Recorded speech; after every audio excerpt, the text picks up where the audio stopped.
Hi, I'm Connie Vanderman Jeffrey, and I'm with Elder Larry Cavanis, President of the Southern California Conference of Seventh-day Adventists. And instead of a traditional President's Report, which you can find, by the way, on the website in its complete form, I've asked Elder Cavanis if he'd share some stories and some memories of the past 4 years, as well as the past 18 years, as we prepare to transition to a new era of leadership here in Southern California. So, Elder Cavanis, I want to start with our theme. It's Christ alone, our story, our center, our hope. What do those words mean to you personally? You know, those words really sum it up. The whole mission of the church. Christ is our center. He's our hope. He's our story. That's what we have to tell the world about. If you walk into the conference office lobby, you'll see a big picture on the wall. It's titled 100 Years with Christ. And it's a picture, kind of a historyscape of the development of Southern California Conference. You'll see some landscape things such as the tar pits of Brea, the beaches, the Hollywood sign, things that people recognize about Southern California. But it also has Christ in the very center of all of that, reflecting Him as the leader in our past, the center and power of our present, and the hope and power of our future.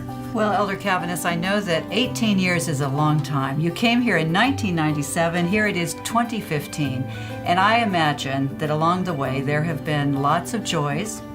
There's probably been a lot of tears too, and a lot of obstacles along the way. So can you share maybe just a few of those challenges that you've faced and how God has led through those challenges? You know, Connie, yeah, there have been a lot of challenges, but there's been a lot of joys.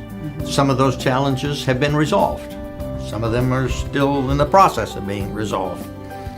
We live in a conference parsonage up Shoal Canyon. When Elder HMS Richards Jr. was alive, I would often walk up the hills. There's a fire trail up behind our house that runs along the ridge. And I would often walk up that fire trail early in the morning. That's where I spent my time with God. And Elder HMS Richard Jr. would join me on that walk. And we would stand there. From that vantage point, you could see the whole basin of Los Angeles. We could even look down and see planes landing at LAX. You could see the beach. And it's a beautiful place to get an impression of the mission field that's ours. This is our challenge. We did some research. There are some 165 different nations represented in Los Angeles County alone, with significant populations of over 10,000.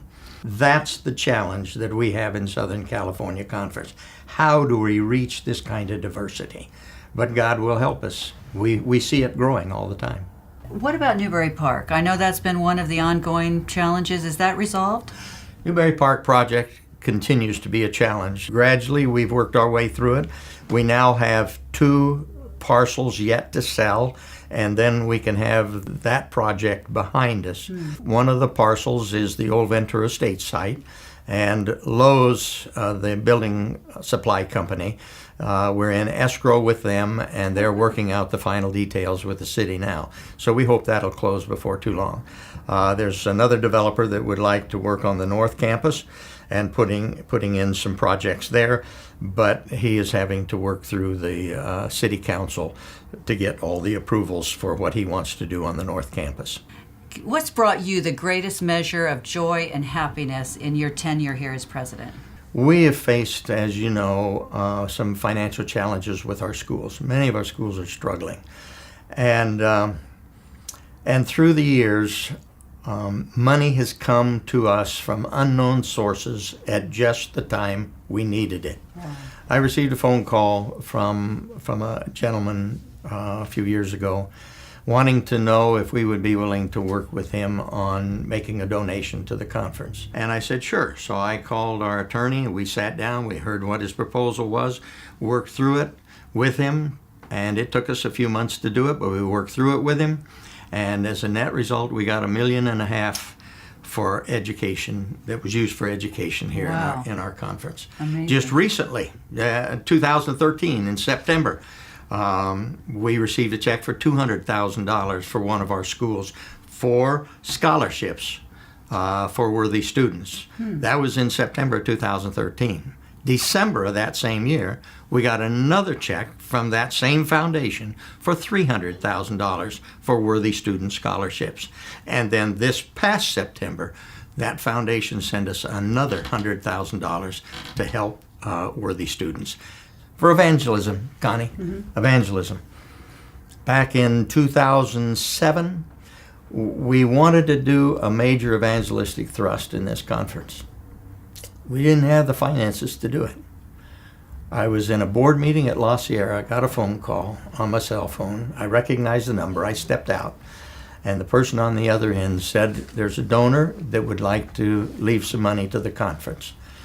I said, do you know how much? He said, yes, $5 million. Oh my. And that $5 million enabled us to do the Claim LA Evangelistic Thrust, which was big meetings, small meetings, multi-language meetings, but a lot of meetings throughout this conference as a result of the money that one donor gave us. And the effects of that evangelistic campaign are going on to this Oh, day. still going on. Still going on. Still going on. We'll never know until eternity That's right. what's going to happen. That's right. Any other joys people you want to thank, people you want to remember? Oh, the people that I've worked with in this office have been tremendous. You know, I really didn't want to come. I was happy in Reno, Nevada, but the Lord made it absolutely clear that this is where we were to be. And we have enjoyed it immensely. I get emails, I get phone calls, I get cards of people simply saying, we know that you're facing some challenges. I just want you to know we're praying for you.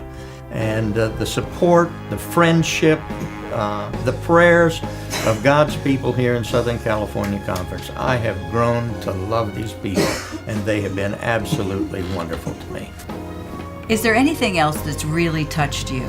You know, Connie, over the past few years, we've started a new ministry here in Southern California Conference, the Youth Rush Ministry, which is our young people. We have cross trainers that are going into the churches to train people how to be Bible workers.